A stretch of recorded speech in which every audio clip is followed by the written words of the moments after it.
you're not Muslim and you're watching this, I just want to reach out to you and say, do you know what's the purpose of life? If you look at the purpose as presented by different isms, where it's either just do whatever you want or there is no purpose, then think about it. How valuable is life? And it would be wasted. But let me tell you about something, that there is a creator, one creator, the same creator that sent the message to Moses, to Abraham, to Jesus, to Muhammad, peace be upon all of them. And he sent that one message to worship none but the one God, to live a good life, don't kill, don't steal, don't harm others, follow the Prophet of that time. Imagine how great your life would be living by that. You would be the best version of yourself. And let me prove to you that it's a true message. Think about a man in a desert more than 1400 years ago who could not read or write, who had no training in philosophy or science, who had no access to any of that information, coming and presenting the orbits of the heavenly bodies.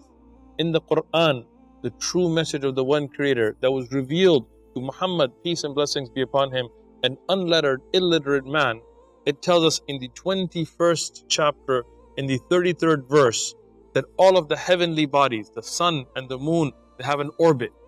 How can a man in the desert, without telescopes, without that knowledge, know that? You cannot observe the orbit of the sun. The orbit is not the sun going across the sky in the day. That is the turning of the earth. The orbit of the sun is the sun's orbiting, which is something that is impossible to observe with the human eye. I want you to get a Quran.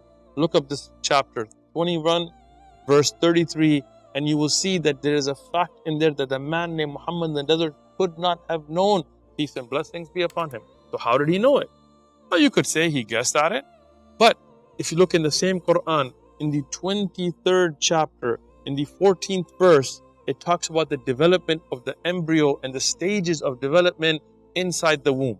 Now, a man without an ultrasound machine, without an MRI machine, without any medical equipment, how could he know how the clot clings to the side of the womb, how that clot develops into a lump, how it develops flesh and then bones, and then the muscles that develop around the bones? How could he know those details? Impossible. Again, if it was one thing, you could have said he guessed. But if he continuously said it and he got it correct, how could he know? In the same Quran, it talks about how the depths of the ocean have a darkness that is unfathomable. And under that unfathomable darkness, there are waves beneath the ocean. How could he have known that? To see the waves on top of the ocean, yes, we can see that.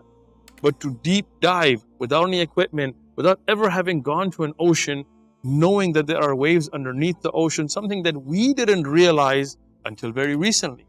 Knowing that the mountains are pegs that go into the earth as they go above the earth without any drilling equipment, without any geology experience. How could he have known that?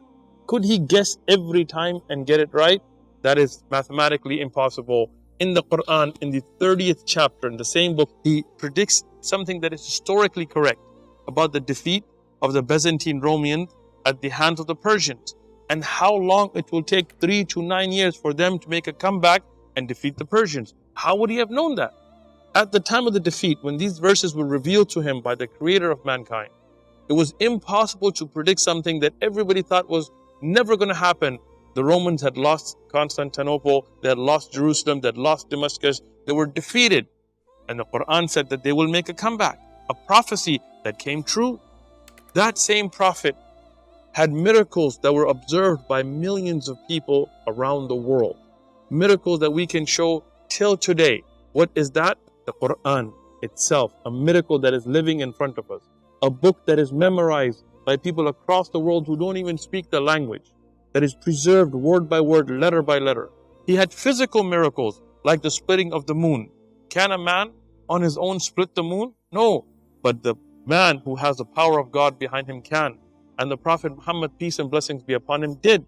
And we have eyewitness accounts from his followers and also from his enemies, from the people who were Arabs and non-Arabs, from people in Mecca and Medina and other geographical locations that were eyewitnesses to such a thing. More eyewitnesses than most of the history that you believe in from that time. So now you tell me, if these miracles don't prove to you that this is a true message, what will? This right now is a guidance coming to you from the creator of the heavens and earth to follow the true path, the same path of every prophet, the one message that they all brought, which is Islam.